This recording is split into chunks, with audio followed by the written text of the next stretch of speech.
শাপলা চত্বর মামলার তদন্ত কার্য প্রায় শেষ পর্যায়ে। শাপলা চত্বর ঘটনায় যারা আসবে সেটা রাষ্ট্রের প্রধান ব্যক্তিও যদি হয় এবং পিয়ন পর্যন্ত যদি হয়, আমাদের তদন্ত থেকে কে বাদ পাবে?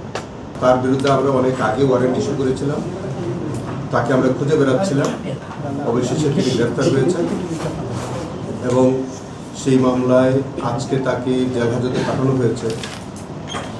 এবং আপনাদের অবগতির জন্য জানাচ্ছি যে শাপলা চত্বর মামলার তদন্ত কার্য প্রায় শেষ পর্যায়ে। প্রাণ ফ্রুটো, সময় অসময় ফ্রুটোময়। আমরা খুব আশা করছি যে খুব সহসাই আমাদের তদন্ত কার্য শেষ হবে এবং এই মামলায় আমরা রিপোর্ট দাখিল সাপেক্ষে ট্রাইব্যুনালে ফর্মাল চার্জ আমরা দাখিল করতে সক্ষম। এটা সবটা এখন আমাদের এর বাইরে আর কিছু বলা যাবে না। আমরা খুব চেষ্টা করতেছি যে আগামী তারিখের মধ্যেই রিপোর্ট দাখিল সাপেক্ষে আমরা ফর্মাল চার্জ দাখিল করব।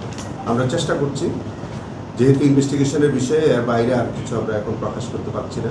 রেকর্ড দিয়ে দেন। তবে আমরা যেটা আবারও বলছি যে আমরা খুব সহসাই এই শাপলা চত্বরের মামলাটি আমরা বিচার শুরু করার জন্য আমরা প্রয়োজনীয় পদক্ষেপ নিচ্ছি, যাতে এটা রিপোর্টটি খুব তাড়াতাড়ি সাবমিট হয় এবং ফর্মাল চার্জ দাখিল সাপেক্ষে এইটার বিচার কার্য শুরু হয়। এই বিষয়ে আমরা তথ্য মেইন ভূমিকা অনেক ছিল, সার্বিক পরিকল্পনাতেই সব ঘটনা ঘটেছে এরকম তদন্তে আসছে। এর বেশি কিছু আমরা বলছি না এখন, যেহেতু আমাদের রিপোর্টের সব কিছু আপনাদের কাছে এখনই প্রকাশ করার সুযোগ নেই। আমরা আইনগতভাবেই আমরা পারি না সব কিছু, আর আমাদের তদন্তের অনেক বিষয় থাকে, সেটা আমরা প্রকাশ করতে পারি না। এই যে ঘটনায় কত মানুষ মারা গেছে, খুন হয়েছে, সেটি নিয়ে একটা সেটার পরিসংখ্যান আমরা মৃত ব্যক্তিদের তালিকাও আমরা অলমোস্ট পেয়েছি এবং আরও আমরা অনুসন্ধান করছি আরও আছে কিনা। সম্পূর্ণাঙ্গ রিপোর্ট আপনারা ইনশাল্লাহ পেয়ে যাবেন আগামী। যে তালিকা পেয়েছেন সেখানে কতজন এরকম আছে হত্যাকাণ্ডের শিকার হয়েছেন? সোফার আমার মনে হয় যে আমার ঠিক মনে নাই, তবে 15-20 জন হতে পারে।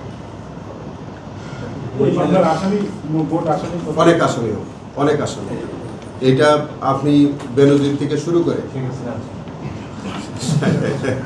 আচ্ছা ঠিক আছে, এগুলো আমরা পরে আরো প্রকাশ করি। শাপলা চত্বর ঘটনায় যারা আসবে সেটা রাষ্ট্রের প্রধান ব্যক্তিও যদি হয় এবং পিয়ন পর্যন্ত যদি হয়, আমাদের তদন্ত থেকে কে বাদ পাবে?